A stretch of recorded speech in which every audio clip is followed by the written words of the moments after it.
They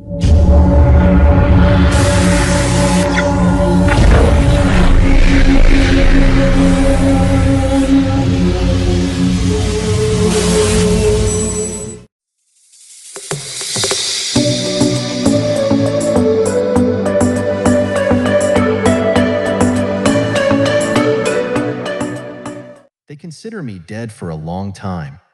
You could say that she considered me dead for a long time, or more accurately, that she made me dead from the very beginning and convinced our children of that. The days passed slowly as they were dragging on for eternity, and anxiety choked me every time I thought of my kids. It's been 7 years since that bold moment I separated from Rifa Al-Muhilmi. For me, escaping the hell of this world was marrying Rifa Al-Muhilmi. Finding a righteous partner was like discovering paradise in this life and the next. Rifa, that woman who spun a web around her prey, which is me, and built demonic barriers between my children and me. I could not shake off the memories or the longing for my kids, even for a single moment. I still remember their laughter, their innocent gazes, and the beautiful emotions that bond us. However, all of that felt like a distant dream, lost amidst the struggles and issues I faced.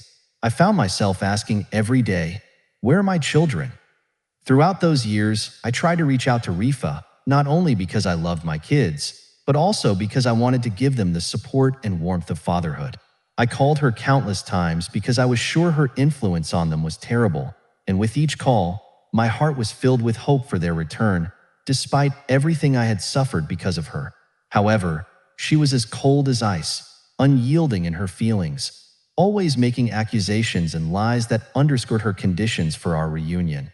Each time, I would tell her that I just wanted my children, emphasizing that she was their mother, and no one could change that harsh reality in my heart and soul. On Monday, July 15th, 2024, after 7 years of suffering without my children, a small disagreement arose between my eldest daughter and me. I was shocked when Rifa, the mother who knows nothing about motherhood, called me furious, unleashing all her ugliness and vulgarity, exposing her deep-seated hatred and hostility toward me, which she perhaps even felt for our children, her children. She coldly told me, "All your children have considered you dead for a long time." That statement hit me like lightning, shattering all my hopes and dreams.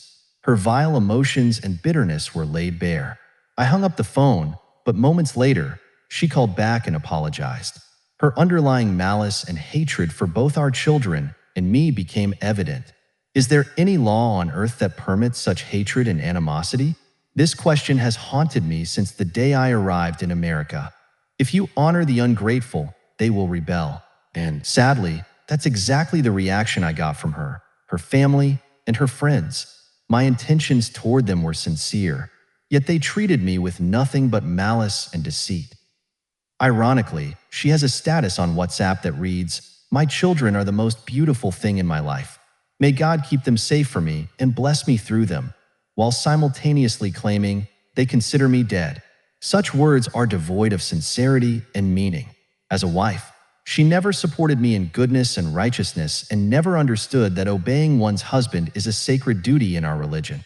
However, how can God grant you blessings when you disobeyed me at a time when you were my wife, abandoning me and turning our children against me?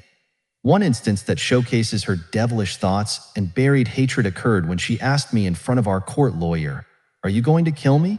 I replied, "Do you think I would end my life by killing a creature of no value?" With all due respect to all creatures, this respect comes from my belief that all of God's creations have a purpose that benefits humanity. "All your kids have considered you dead for a long time." Those words struck me deeply, and for days after hearing them, I found myself unable to sleep, drowning in a sea of thoughts. How could a mother say such a thing to a father? The conversations between us had become completely devoid of emotion, severed from anything that could bind us as a family. How could people who are connected by blood become so estranged? For days, I tossed and turned, unable to find rest, my mind ablaze with questions and conflicting thoughts. Who am I now without my children? How can the world keep spinning when I feel like I've lost everything? How could she say something so contrary to the laws of nature and humanity? Even animals seek out their young to hold them close. What kind of cruelty has overtaken human beings? I need my children, and at this stage in my life, I want them by my side. I'm more than capable of supporting them emotionally and financially. The few times they reached out to me were only to ask for money. They learned this heartlessness from their mother, who managed to turn them into cold-hearted individuals against their father. They consider me dead for a long time. That phrase shook me to my core and rattled my very spirit. What is the point of my life, my educational and professional achievements, if they mean nothing without my children? Everything feels like it has vanished into thin air, all due to a woman who doesn't understand her role in life. Oh, how tragic it is to have lost so many years without my children around me. At the same time, I began to reflect on my previous life with Rifa. Our lives together were nothing but pages filled with pain and the injustices she inflicted upon me. The situation was incredibly complicated, and coexisting with her had become impossible due to our differing personalities and inclinations. However, I tried to look at things from another angle. Does she truly feel nothing for the pain she caused me through her cruelty and injustice? Is money and material wealth all that occupies her mind? Where is her responsibility toward our children? She has abandoned them and failed to raise them well, contributing to their unhappiness as much as to mine. The consequences of deprivation have not only pained my heart, but have also wounded my soul. One night, after enduring so much suffering, I decided to pick up a pen and write a letter to my children. I wrote it without knowing if they would ever read it. I expressed my love for them and my deep longing, how life without them has become unbearable.